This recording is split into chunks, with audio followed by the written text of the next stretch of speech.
ഇപ്പോൾ 500 ആ ഒരു റേഞ്ചിൽ വരുന്ന ബാലൻസ് വരുന്നത് ഒരു 2-3 ലോട്ടാകുമ്പോൾ എന്ന് പറഞ്ഞു കഴിഞ്ഞാൽ റേറ്റ് പരമാവധി കുറച്ചിട്ട് കൊടുക്കാൻ വേണ്ടി 50 റുപ്യ മുതൽ വൈറ്റിന് അങ്ങനെ വൈറ്റ് ചെയ്ത് കൊടുക്കാം.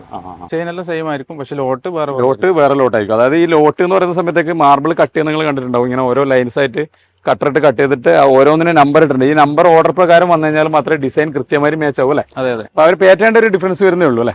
ചെറിയൊരു മാച്ചിങ് വ്യത്യാസം വരും. ഒരേ സ്റ്റോൺ ആയിരിക്കും, ഡിഫറെന്റ് റൂമിലായിട്ട്, ഹാളിലായിട്ട്, കിച്ചണിലായിട്ട് അങ്ങനെയൊക്കെ യൂസ് ചെയ്യാൻ വേണ്ടി പറ്റും. ഈ ഒരു ഡിസൈനും ഏകദേശം ഒരേ ഡിസൈനാണ് വരുന്നത്, പക്ഷെ വെവ്വേറെ ലോട്ടാണ്. ഒരു ലോട്ടിൽ വരുമ്പോൾ ഏകദേശം ഒരു 4000-4500 വരെ മാക്സിമം 4500 വരെ ഒരു ലോട്ട് ഒരു ബ്ലോക്ക് ഉണ്ടാവുക. അപ്പോൾ ആ ഒരു ബ്ലോക്കിൽ നിന്ന് ഇങ്ങനെ നമ്പർ ഇട്ടിട്ട് ഓർഡർ പ്രകാരം വന്നതിൽ നിന്ന് ഒരു 500 ബാക്കിയുണ്ടെങ്കിൽ ഇത് 3 സെലക്ട് ചെയ്യുമ്പോൾ നിങ്ങൾക്ക് ഒരു സ്ക്വയർ ഫീറ്റിന് 20 രൂപയുടെ ഒക്കെ എങ്കിലും കുറവ് വരും. മെറ്റീരിയൽ കാണാൻ സെയിം ആയിരിക്കും, ഡിസൈനൊക്കെ ഒരുപോലെ തന്നെയാണ്. ഇതിന്റെ സൈസിൽ ചെറിയ ഡിഫറൻസ് ഉണ്ട്.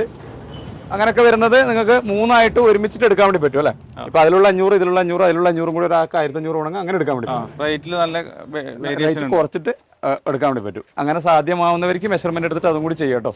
ലൊക്കേഷൻ കറക്റ്റ് ഒന്ന് പറഞ്ഞു കൊടുത്തു കഴിഞ്ഞാൽ ഇരിട്ടി പാലം കഴിഞ്ഞിട്ട് റൈറ്റ് സൈഡ് ബാംഗ്ലൂർ റോഡ്. അതായത് നിങ്ങൾ കണ്ണൂരിൽ നിന്ന് വരുന്നതാണെങ്കിൽ ഇരിട്ടി പാലം കഴിഞ്ഞിട്ട് റൈറ്റ് സൈഡ് മാടത്തിൽ നിന്ന് പാലത്തിന് ഒരു 3 കിലോമീറ്റർ, ഇരിട്ടി പാലത്തിന് 3 കിലോമീറ്റർ. BD മാർബിൾ എന്ന് പറഞ്ഞിട്ട് ഷോപ്പ് നിങ്ങൾക്ക് ഇങ്ങനെ കാണാൻ വേണ്ടി പറ്റും. ബിൽഡക്കറിൻ്റെ അതാണ് വരുന്നത്.